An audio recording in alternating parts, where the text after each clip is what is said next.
rapprocher de nos amis, hein, ce sera moins impressionnant pour tout le monde. La deuxième chose, je tiens à vous dire qu'en bas, salle spot, il y a un autre atelier. Hein. Donc, vous voulez bien vous rapprocher? Non, je vous jure, je ne postillonne pas jusque là-bas, donc ce n'est pas la peine de vous reculer outre mesure.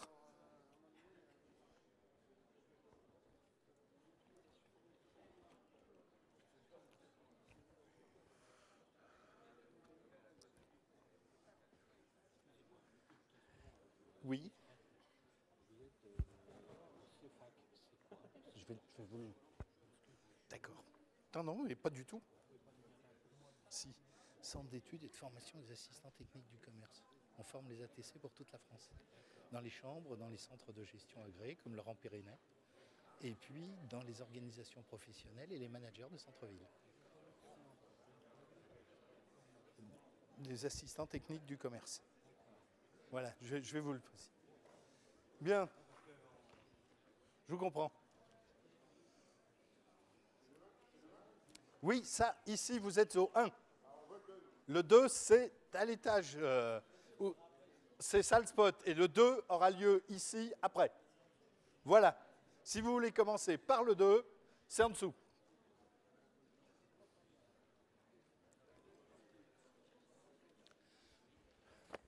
Alors,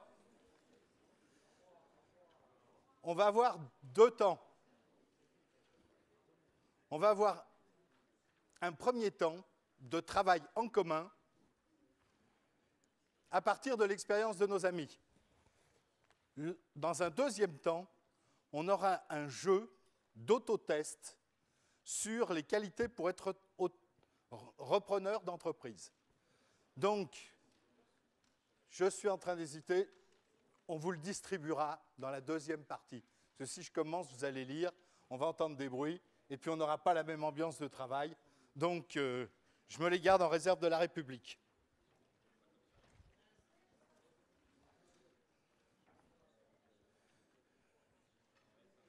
Bien, je regarde l'heure. On est bon.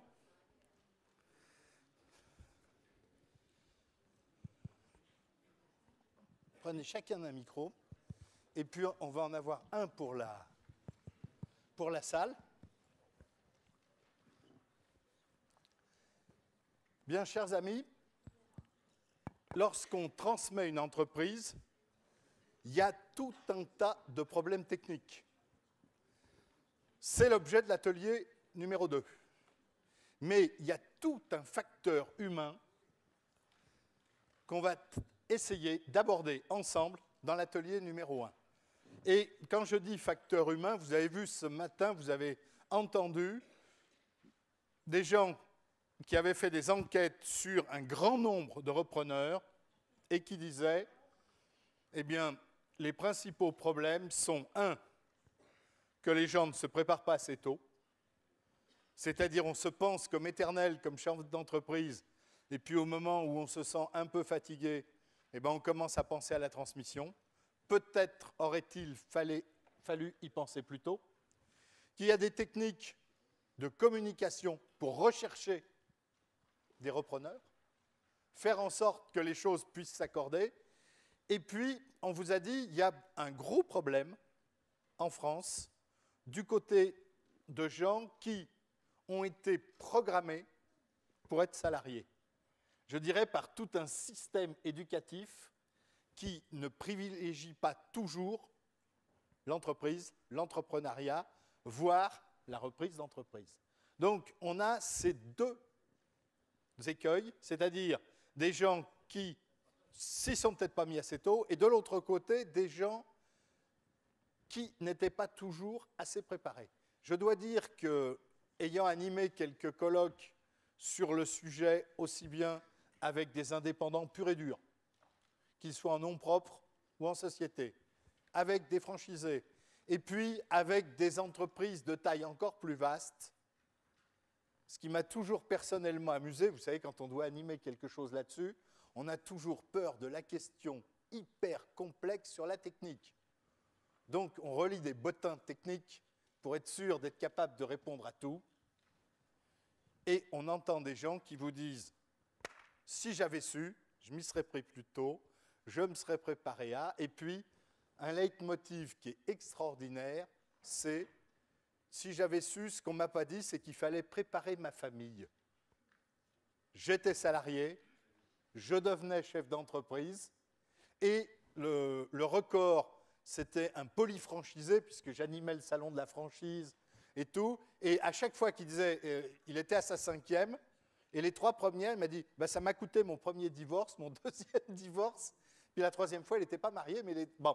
C'est-à-dire qu'effectivement, au moment où on reprend une entreprise, très souvent, il y a un sas qui dure un certain temps où des gens qui ne sont pas tout à fait préparés, même ceux qui le sont, eh bien, sont assez mono-obsessionnels pendant une certaine période. C'est-à-dire que vraiment, leur, je dirais, presque unique préoccupation, c'est l'entreprise qu'ils viennent de prendre et qu'ils veulent en aucun cas voir dépérir ou perdre.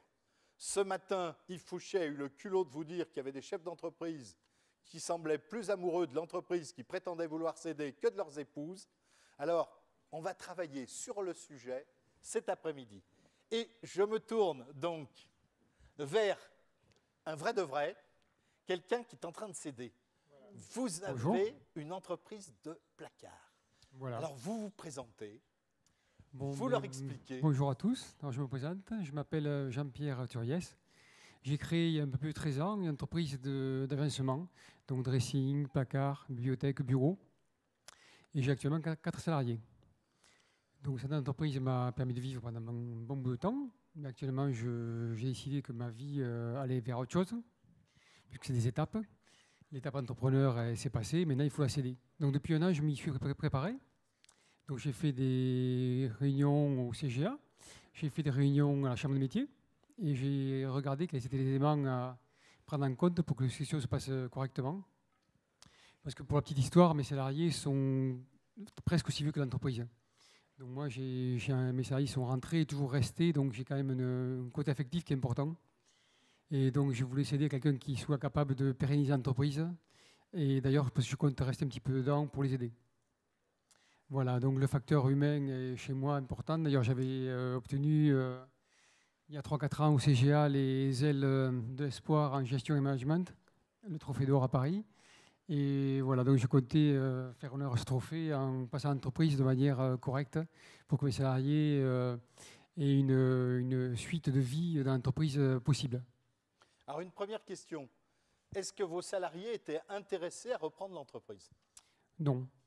Voilà, il se trouve que parmi mes salariés qui font très bien leur travail, leur ambition ou leur potentiel dans ce que demande une entreprise, dans les compétences que demande chaque entreprise, ils les ont soit pas, et ils en sont conscients, soit ils n'ont pas l'ambition. Ils sont déjà combien? 4. Mais il n'y en a vraiment que 2 qui auraient pu reprendre. Et en fait, ce sont des gens qui connaissent très bien leur travail, qui font très bien leur travail, et qui n'ont peut-être pas les compétences pour faire un chef d'entreprise. Alors, notamment au niveau... Soyez pas timide, venez vous installer. On est en atelier, on n'est pas en grand-messe solennelle. Tout le monde a le droit d'intervenir. Bienvenue au club. Je vous en prie. Donc voilà, je disais donc, notamment au niveau de la gestion, au niveau du commercial. Voilà, parce qu'une entreprise, c'est pas mal de choses, entre autres le management, mais ce n'est pas le plus difficile. Mais il y a donc la partie commerciale pour pérenniser le chiffre d'affaires sur l'entreprise. Il y a la partie gestion pour éviter de perdre de l'argent. Et la partie gestion, pour moi, est quand même la partie principale. Et c'est quelque chose qui ne s'invente pas spécialement. Et voilà, donc mes salariés, eux, apprécient ce que je fais pour eux, mais n'ont pas l'envie de reprendre derrière. Voilà. Donc je me suis tourné vers un repreneur extérieur. Voilà. Et alors, quels sont les critères que vous avez utilisés, la grosse louche, hein, évidemment? Qu'est-ce qui vous a fait dire, voilà, ces gens-là ne m'intéressent pas, ces gens-là, je ne leur fais pas confiance, et là, je crois que j'ai trouvé la personne à qui je vais transmettre mon entreprise? Alors effectivement, mon entreprise est basée beaucoup sur le bouche-oreille, à 95%, et j'ai eu donc en bouche-oreille des personnes qui ont été intéressées par reprendre l'entreprise. Mais notamment une personne qui avait des qualités de management dans la boîte où il était, je pense des qualités gestionnaires, pourquoi pas, mais qui n'avait jamais fait de commerce. Et ça m'a un peu effrayé, Parce qu'une société artisanale comme la mienne, qui n'est pas grosse, on n'est que 5 salariés pour un chiffre de 800 000 euros, ce n'est pas énorme. On est quand même. Le côté commercial était quand même prédominant. Et cette personne ne l'avait pas. Donc, même si elle avait les fonds, même si elle avait l'envie, j'ai préféré refuser. Et donc, ça a attendu parce que je ne suis pas pressé. Donc là, j'ai trouvé, par contre, toujours pareil, par bouche-oreille, quelqu'un qui a plus le profil pour reprendre l'entreprise. Donc vous, là, c'était un problème de profil. Une question indiscrète. Est-ce que les moyens financiers comptaient dans votre sélection? Non, parce que qui que ce soit, à qui que je la vende le même prix. Donc en fait, le prix étant établi d'office, moi, que je la vende à Pierre, Paul ou Jacques, ce n'est pas un problème. Par contre, le côté pérennité est important. Parce que moi, je compte effectivement, dans un premier temps, il y a un tutorat pendant 6 mois pour accompagner l'entreprise. Et éventuellement, je compte rester dans l'entreprise à mi-temps en tant que commercial pour les aider à commercialiser au départ, quoi. Oui. À développer un petit peu. Donc ce matin, on nous a dit, plus le coaching est court, mieux c'est. Vous, le sifflet qui vous paraît, sur le terrain, par rapport à votre pratique, raisonnable et efficace. Je pense qu'il ne faut pas effectivement rester trop longtemps en entreprise à côté des repreneurs pour que vraiment les salariés sachent qui ensuite est le patron et puis pour que les nouveaux acheteurs puissent imprimer leurs traces. Après, il y a des choses, il faut quand même être derrière pour les aider. S'il y a un dérapage ou si on voit que commercialement ils s'orientent vers des voies qui vous paraissent un peu dangereuses, il vaut mieux les recadrer. Donc c'est pas mal de rester derrière pendant un moment. Quand on tient effectivement à avoir une entreprise pérennisée, quoi. Si on vend en se disant bon, mais je vends et adviendra ce qui pourra, c'est pas pareil. Donc pour vous, l'aide, ce n'est pas la direction générale fondamentale, c'est un appui commercial qui fait que le chiffre d'affaires, le flux à gérer reste raisonnable et constant. Voilà, les repreneurs, ils vont avoir un souci, c'est de faire un chiffre d'affaires à peu près identique pour avoir une pérennité au niveau de l'entreprise et pas avoir trop de baisse. Effectivement, le nerf de la guerre, c'est l'argent, et s'ils arrivent à vendre autant de produits que je fais ou donc à pérenniser le chiffre, ils auront moins de stress. Ils seront plus enclins à écouter les conseils qu'on va leur apporter. Une question. Votre équipe, ils sont 4. Ils ont l'habitude de travailler ensemble. Est-ce que vous croyez que le patron est interchangeable? Ce sont des gens qui sont donc automoteurs, autoporteurs et qui ont un savoir-faire. Donc quelquefois, quand on change la tête, le corps résiste. Bon, alors dans mon cas, ce sera un peu plus facile parce que je l'ai préparé. C'est-à-dire qu'en fait, moi, mes salariés, je les vois très peu. Et ils sont vraiment autonomes. Et moi, j'ai une fonction tout à fait différente. Moi, je ne fais qu'amener l'eau au moulin. Et eux, ils font ensuite la pose des produits que j'ai commercialisés, que j'ai vendus. Donc en fait, on n'a pas trop d'interférences. Si la personne qui va acheter l'entreprise leur amène autant de produits à poser, avec les mêmes, comment dire, la même facilité de compréhension des plans, il n'y a aucun problème que ça se passe mal, quoi. À part que ce soit moi qui ferai les ventes, ce sera un repreneur. D'accord. Voilà. Donc en fait, pour vous, c'est la séparation des missions à l'intérieur de l'entreprise qui fait l'interchangeabilité. Voilà, on dit toujours qu'il faut savoir déléguer. Effectivement, il y a des postes qui sont faciles à déléguer, d'autres qui le sont moins. Donc moi, la partie effectivement pose, installation, je l'ai délégué totalement. Et effectivement, ils sont autonomes dans cette partie-là. Par contre, j'ai du mal à déléguer la partie conception et réalisation. Et c'est pour ça que je préfère vendre ma société plutôt que d'embaucher quelqu'un pour m'aider dans cette tâche-là. Je ne me sens pas capable de gérer quelqu'un qui va faire le même travail que moi. Je pense que ce sera trop difficile pour moi. Donc je préfère vendre et les gens qui achèteront auront peut-être plus de facilité à mettre leur empreinte. Alors, je vais commencer les questions indiscrètes. Vous continuez dans l'entreprise et après? Après, c'est plein de projets. Ma vie a été faite de plein d'étapes, comme je disais, tous les 10 ans, même pas d'ailleurs. Et moi, je vais arriver à 50 ans et il y a plein de choses que j'ai envie de faire. Et ce n'est pas en travaillant 15 heures par jour que je pourrais le faire. Donc, j'ai suffisamment travaillé pendant 15 ans, un peu trop d'ailleurs. C'est ce qui fait que maintenant, j'ai envie de voir autre chose. Et je vais rester avec eux pendant 2-3 ans s'il faut. Et après, j'ai plein de projets, mais non commerciaux. Des projets, voilà. D'accord. Donc, en fait, vous êtes aussi préparé. C'est une stratégie, dans le micro s'il vous plaît. Moi, oui. J'ai la chance d'en avoir un. Une stratégie où vous, personnellement, vous avez déjà un projet humain, personnel, une vie après l'entreprise. C'est Voilà, par habitude, j'aime pas faire les choses trop longtemps. Donc c'est un peu difficile quand on est une boîte, mais j'aime pas m'accroûter plus de 10 ans dans un truc. Donc j'ai ma boîte à 13 ans déjà, même c'est pas, quand c'est on pas a mal. les ailes et les médailles d'or. Même quand on a les médailles d'or, voilà, les ailes de la TPE et les médailles d'or, ça prouve justement qu'on a réussi un peu de temps, qu'on sait faire ce qu'on fait. Mais justement, on peut mettre aussi ses capacités à dans d'autres domaines. Hein, et pas rester dans le même domaine pendant 40 ans. Pour moi, c'est pas possible. Donc voilà, ça fait 13 ans. Et après, il y aura autre chose, hein, qui durera peut-être que 5 ans, 10 ans. Mais voilà, la vie est trop courte pour faire la même chose pendant trop longtemps, pour moi. Merci, on empoche votre expérience et je vais me tourner vers vous deux. Et vous avez un salon de coiffure? Oui, et bonjour à tout le monde. Donc Alain Pandelet, je suis coiffeur à Condon, donc j'ai un salon de coiffure depuis 39 ans à Condon. Je ne suis pas comme toi, tu vois, moi ça fait longtemps. Et voilà, pour commencer. Donc j'ai un salon de coiffure à Condon, qui est quand même j'ai une grande spécialisation. C'est pas un salon de coiffure traditionnel. On est surtout beaucoup spécialisé dans la remise des cheveux. Voilà, c'est le point fort de mon activité, de notre activité. D'accord. Et vous avez décidé de transmettre? Et voilà, j'ai décidé de transmettre, oui, pourquoi? Parce que j'ai 63 ans, que bon, il faudra faire quelque chose. Et depuis quelques années, je sais qu'il faudra prendre la retraite, faire changer de vie. Et donc, j'ai décidé de transmettre à mes collaboratrices. J'ai 2 collaboratrices dans le salon, une qui est là depuis 30 ans, une autre depuis 20 ans. Voilà, et alors comment ça s'est passé, puisque je crois que vous allez peut-être me poser les mêmes questions vous avez le droit d'anticiper. Hein. Ou comment ça se passe, puisque je n'ai pas l'intention d'arrêter encore. Nous, on a programmé ça sur 7 ans. Après, le plan, je ne vous en parlerai pas, c'est plutôt ma femme qui vous en parlera, parce que moi, je suis dans la partie travail humaine plutôt. Tout ce qui est préparation, financement, tout ça, j'y comprends rien, je fais confiance aux autres. Voilà. Et alors, où c'est que j'en étais? Oui, donc nous, on a commencé depuis 2 ans. Et donc, petit à petit, mes collaboratrices ont départ, elles vont prendre départ pour petit à petit passer. Et il faut dire que quand même, c'est pas évident. Nous, comme c'est un petit salon, quand même, on se connaît. Dans 30 ans avec une collaboratrice, 20 ans avec une autre, on se connaît. On est ensemble tous les jours, là, 5 jours par semaine. Et alors donc, mais comment s'y prendre? Après, par contre, en prenant des cours au stage au centre de gestion, c'est vrai que là, bon, j'ai découvert plein de formations que vous devez connaître, et donc des formations sur des gens avec, on appelle ça un coach ou je sais pas quoi, qui nous amène à savoir préparer ça, parce que bon, couper les cheveux, je sais le faire, le reste, c'est quand même, ça fout un peu la trouille, tout ça.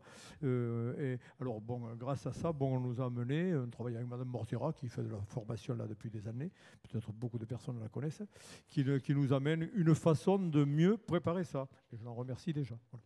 Donc, en fait, vous avez commencé à préparer avec une coach que vous avez connue au centre de gestion agréé. Voilà, tout simplement, oui, tout simplement. Voilà. Et alors, vous pouvez nous expliquer comment vous faites pour transmettre à des salariés? Alors, comment je fais? Si c'est le plan... Allez, on va passer la parole à madame. Madame. Il vaut mieux, madame. J'ai vu le geste du ballon. Très belle passe, madame. Bonjour, donc moi je m'appelle Michel Pandelet, je ne sais pas si on m'entend. Si vous, à la Johnny. Voilà, et tout le monde vous entend. Donc, par rapport au plan qui a été donc étudié, c'est auprès de notre comptable.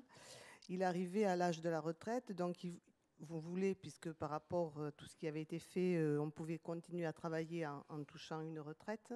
Donc, c'est qu'il touche sa retraite. Et donc, on a fait tout un montage là-dessus. Donc, lui, en tant qu'il avait son affaire à titre propre, on a monté une SARL avec les employés. Donc, en premier lieu, il a vendu à la SARL donc son affaire propre. Après a été mis en place un plan d'intéressement avec les employés parce que on voulait leur donner la possibilité de pouvoir mettre de l'argent de côté pendant les 7 ans pour qu'elles puissent après racheter des parts. Donc, le plan d'intéressement a été divisé, enfin, les bénéfices divisés en 3. Un tiers pour les employés, un tiers pour nous et un tiers qui restait au niveau de l'entreprise en investissement. Voilà. Après, donc, au départ aussi, les employés, comme elles n'avaient pas trop d'argent pour acheter donc ces parts, nous avons mis en place pendant 5 ans, elle ne toucherait plus d'heures supplémentaires pour payer donc ses premières Donc en parts. fait, il y a un compte épargne stratégique Oui. qui est alimenté par l'intéressement, par ce qui aurait pu être distribué plus rapidement, et elles sont en train de préparer le trésor de guerre qui Pour va leur racheter. permettre de racheter Oui. les parts sociales. Voilà. Alors en clair, donc vous restez, je vais dire, la directrice administrative et financière. Voilà. Voilà. ça. Et donc vous avez prévu ce transfert, donc à la fois d'autorité et transfert financier, sur combien d'années? C'est temps parce que le crédit que nous avons fait, que la SARL a fait par rapport à M. Pandelet est établi sur 7 ans. Donc dans ces temps, on revendra nos parts qui nous resteront. Donc ça fait déjà 2 ans, il nous reste 5 ans à parcourir. Donc Voilà. on vendra l'affaire 1,5 fois peut-être, voilà, par rapport à ce système. D'accord. Et alors, pour l'instant, vous avez déjà 2 ans d'expérience Oui. de ce système où, je dirais, les salariés savent ce qu'ils vont devenir Oui, et ce qu'ils vont être. oui. Est-ce que ça a changé vos relations dans l'entreprise? Complètement. Oui, là, Ça, oui. il peut en parler. lui. Et là, je confirme que j'ai 2 filles extraordinaires au niveau du travail, à tous les niveaux.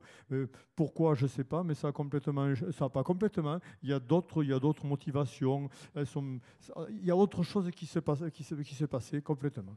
Elles s'investissent plus pour tout savoir, pour tout. Oui, ça a complètement changé. Mais on continue aussi à faire intervenir le coach. Oui. Chaque année, on fait un point ensemble, ou 2 fois par an, oui, pour savoir quels sont leurs désirs, quelles sont les choses qui vont bien, les choses qui vont moins bien, et avancer ensemble, voilà. Pour résumer, oui. Alors là, déjà, ça, on le fait au niveau avec Mme Mortera qui nous fait ça chez nous personnellement dans le salon, mais en plus au niveau du CGA, tout ça. Mais en plus, c'est vrai que et je crois que ces réunions, ça fait du bien. Je ne vous dirai pas pourquoi exactement, mais ça apporte. Voilà.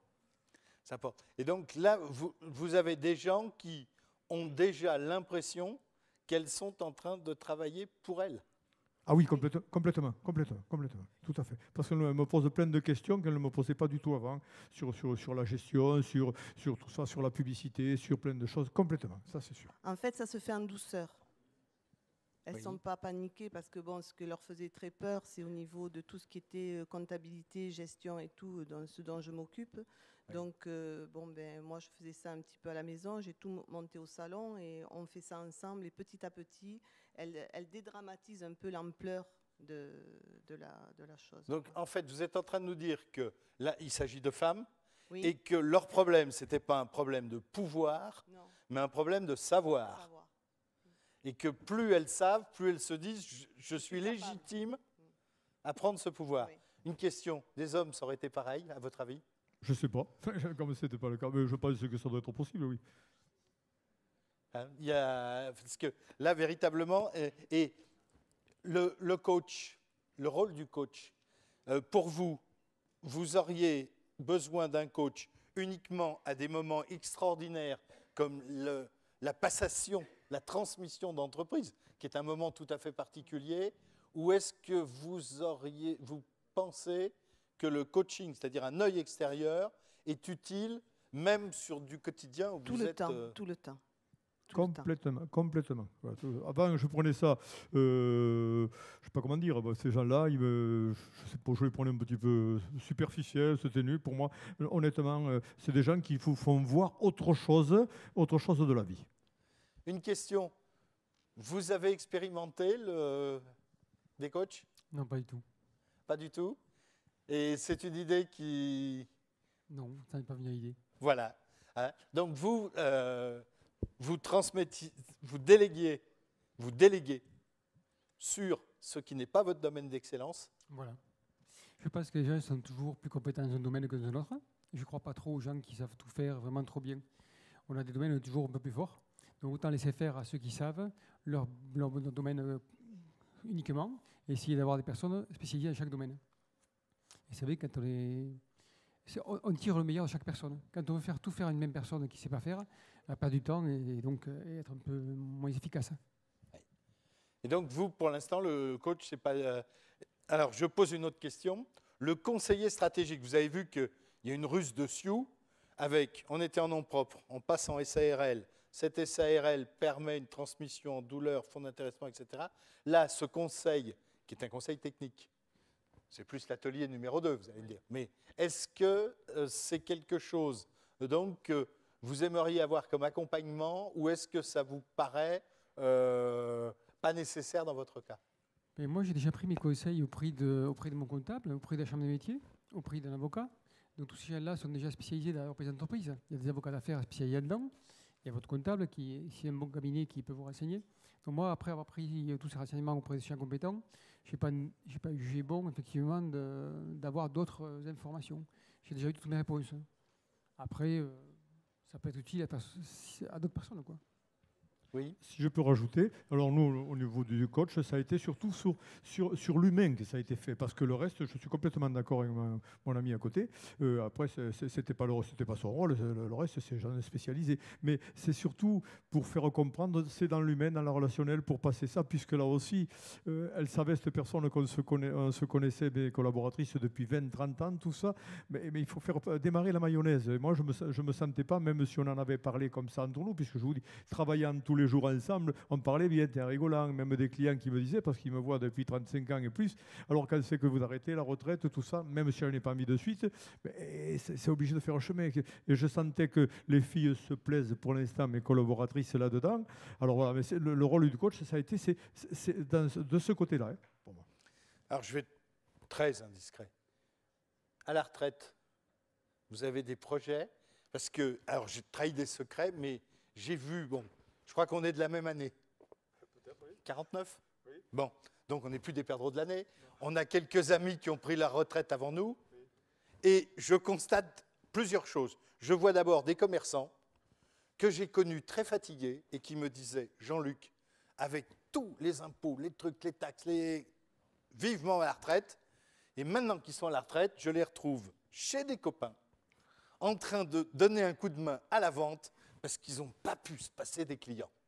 Et certains m'ont même dit, et ma femme est très contente, elle m'aimait beaucoup, on a un ménage qui dure depuis longtemps, mais je n'étais pas tous les jours à la maison. Maintenant qu'on est tous les deux dans le même espace, eh ben, elle est bien contente que j'aille vendre chez les copains. Est-ce que ces besoins, au moment où on transmet, est-ce qu'on s'est préparé à se séparer de son entreprise ? Oui et non, parce que j'adore mon boulot. Avant, bon, je ne vais pas vous raconter toute ma vie, mais j'ai bossé beaucoup des heures et des heures parce que ça me plaisait. J'étais dans le business, entre guillemets. Voilà. Mais là, depuis 2 ou 3 ans, bon, je me lève le pied, je me prends du bon temps, mais j'aime vraiment ce que je fais. Alors ça, vraiment, de par ma spécialisation en plus, et parce que je ne parle pas de moi, et parce que pour parler de moi, c'est pour me faire comprendre. Hein, mais c'est vrai que c'est un petit peu particulier, et je sais que j'ai une certaine expérience de ce truc-là. J'aimerais bien après peut-être rester, alors pas arrêter complètement, mais faire profiter mon expérience dans le milieu professionnel de cette spécialisation. Comment, j'en sais rien, mais on est en train, parce que c'est vrai que je veux quand même changer un petit peu de côté. Mais ça, je sais que ça va se faire dans les années à venir. Je ne peux pas vous dire exactement aujourd'hui comme ça, mais c'est vrai que les clients me manqueront peut-être un peu, mais d'une autre façon, et peut-être je fonctionne aussi au coup de cœur, aussi bien j'arrêterai comme ça et je tournerai la page parce que je l'ai fait pour d'autres choses aussi. Je ne peux pas vous répondre oui, pile, non, comme ça, je ne sais pas, je ne peux pas. Madame, il y a une légende qui dit que les femmes savent beaucoup mieux s'occuper que les hommes et donc qu'elles ne sont jamais en défaut d'activité. Hein. Est-ce que pour vous c'est une légende ou est-ce que vous vous dites… Non, moi c'est déjà fait. J'ai déjà d'autres activités. Voilà. Déjà trop… Voilà. Oui. Donc vous faites partie des gens… Je fais des arts créatifs et je me régale. Oui. Voilà. Moi j'ai connu des gens qui étaient plus occupés à la retraite que pendant leur activité. Puis je suis mamie aussi. Alors, oui, donc pas de soucis métaphysiques de ce côté-là. Non. Vous, pas d'angoisse Non, parce que moi, ce n'est pas une retraite, c'est un tournant, changement d'activité. On ne sait pas quoi la suite, mais il n'y aura pas vraiment une retraite au sens littéral du terme, quoi. Alors maintenant, donc, du côté des repreneurs, là, ils ne sont pas présents. Beaucoup de gens m'ont dit, si c'était à refaire, on préparerait notre famille. au temps où, alors pour certains, ça correspond d'ailleurs à une perte de revenus. Hein, on parlait tout à l'heure des cadres qui reprennent des entreprises et qui ne retrouvent pas tout de suite leur niveau de salaire, donc ça peut être une perte de revenus qui n'est pas toujours bien vécue. Et puis, je dis, voilà, c'est surtout des gens qui, alors d'après ce qu'on me raconte, les 2 premières années vivent à 120% pour l'entreprise et que la famille se sent frustrée autour. Est-ce que vous avez l'impression qu'il y a eu des changements, vous qui connaissez vos employés, vous qui avez vu un certain nombre de gens se préparer à ce changement de système? Non, pour ce qui me concerne, pour la famille, en fait, on parlait de la vente de l'entreprise, de l'association. En fait, déjà à la création, ma femme est impliquée. C'est-à-dire que moi, j'étais salarié et on a discuté à 2 avant que je crée l'entreprise déjà. Donc, elle a déjà été impliquée dès le départ. Puisque quand on crée l'entreprise, ça demande beaucoup de temps. Et ce temps, on ne l'a pas pour autre chose. Les gamins, les courses, un tas de choses. Donc, si la personne est d'accord pour en faire un petit peu plus de son côté, on peut monter l'entreprise. Et ça a été une histoire à 2, même si effectivement, elle n'est pas du tout prenante dans l'entreprise. Ni au niveau paperasse, à aucun niveau. Mais c'est une personne qui m'a soutenu, qui m'a aidé et qui a permis à mon entreprise d'en arriver là. Et l'association, l'entreprise, a été discutée aussi depuis longtemps. Et donc, tout est discuté à 2, même si juridiquement, il n'y a pas de poids de l'autre personne, de mon épouse. Donc là, il n'y aura pas, je pense, de problème, comment dire, de ressenti une fois que ça sera vendu, puisque ça a été créé et vendu en commun accord. Voilà. Sur le plan familial, vous avez l'impression, au moment des créations ou de choses comme ça, qu'il y a des gens moins disponibles. Alors, je dis là des 2 côtés. Hein, je vous dis, j'ai eu de la complainte. Parce que dans le commerce, par exemple, on a une forte féminisation du commerce. 54% de chefs d'entreprise femmes. Et quelquefois, les maris me disent j'ai plus une épouse, j'ai une chef d'entreprise. Sous-entendu, le reste, pour rien lui demander. Est-ce que vous avez l'impression qu'il y a... Non, enfin nous, il y a tellement longtemps qu'on fonctionne ensemble et nous aussi on a créé ça, enfin c'est surtout lui qui l'a créé au départ, mais j'ai toujours été un peu en coulisses derrière puisque moi j'avais une formation de comptabilité, donc je l'ai toujours aidé par rapport à tout ce qui était comptable. Mais bon, je dirais que par rapport à la famille, c'est vrai qu'il y a eu des moments où il n'était pas là, quoi, hein, parce qu'il est quand même technicien d'un grand groupe, donc il partait souvent, et donc on a eu très peu de vacances en famille. Mais ceci étant dit, non, c'est une acceptation, on l'accepte ou on ne l'accepte pas, mais bon, on a avancé ensemble et voilà. Mais ce n'est pas une légende que ça, ah non, c'est pas une ça légende. absorbe Non. complètement, Ouais. et donc c'est accepté, y compris par les enfants. Il faut l'accepter, oui. Nous, la chance qu'on a eue, c'est qu'on habitait au-dessus du salon. Bon, là, on a vendu, mais on habitait au-dessus du salon. Et ça a permis à notre famille de créer un lien très fort, puisqu'il montait, il mangeait avec nous, après il redescendait s'il avait du travail à finir, les enfants descendaient voir le papa.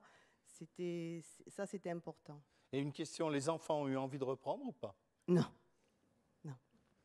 elles ne sont pas du tout dans la coiffure. Donc, il y en a une qui est infirmière et l'autre qui est acheteuse. Rien à voir. Rien à voir. Non. Et est-ce que vous avez l'impression qu'ils ont choisi leur carrière par passion pour une carrière ou en se disant, vu la vie qu'ils mènent, j'ai pas envie de vivre ça? Non, ils n'en ont pas souffert. Non. D'accord. Une autre grande, non, c'est sûr, elle ne voulait pas faire ça parce que ce n'est pas du tout son truc, comme elle est infirmière. La seconde, pour ses raisons de vie, son parcours de vie particulier, à une époque, elle aurait repris. Bon, mais elle ne l'a pas fait parce que ça, c'est son parcours de vie. Ouais, tout à fait. Très bien. Alors, ce que je vais faire, on va s'amuser. Je vais prendre un micro.